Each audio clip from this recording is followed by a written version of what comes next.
Hello viewers, welcome back to my channel.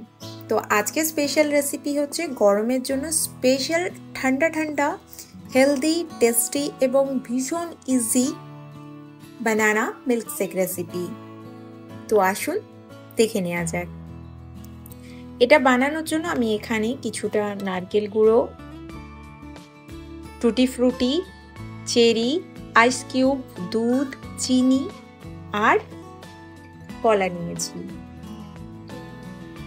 এবার মিল্কশেকটা বানাবো, যার জন্য একটা মিক্সি জারের মধ্যে দুধটা দিয়ে দিলাম। এখানে 250 ml ঠান্ডা দুধ ইউজ করলাম।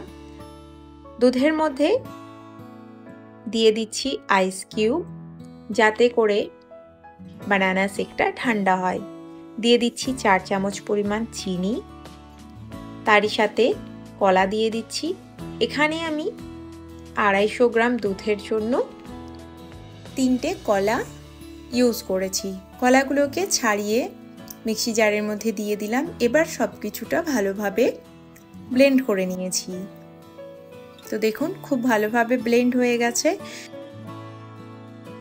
তো এবার আমি এই বানানা মিল্কশেক বা বানানা শেকটাকে দুটো কাচের গ্লাসে ফিল করে নিচ্ছি। গ্লাসের প্রায় 3 ভাগ অংশ আমি শেক দিয়ে ফিল করে নিলাম। এবার এর ওপর দিয়ে 1 স্কুপ করে ভ্যানিলা আইসক্রিম নিচ্ছি। এটা অপশনাল, তবে এটা দিলে টেস্টটা অনেক গুণ বেড়ে যায়। ওপর দিয়ে আমি নারকেলের গুঁড়ো, টুটি ফ্রুটি আর চেরি দিয়ে গার্নিশ করে নেব, জাস্ট দেখতে সুন্দর লাগার জন্য, খেতেও ভালো লাগে। তো আপনারা যদি চান এই স্টেপটা স্কিপ করতে পারেন।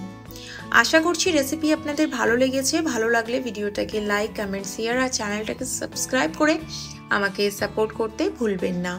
তো আজ তাহলে এখানেই শেষ করছি। আবার অন্য কোনো দিন হাজির হব অন্য কোনো রেসিপি নিয়ে। সকলে ভালো থাকবেন, সুস্থ থাকবেন। Thank you for watching.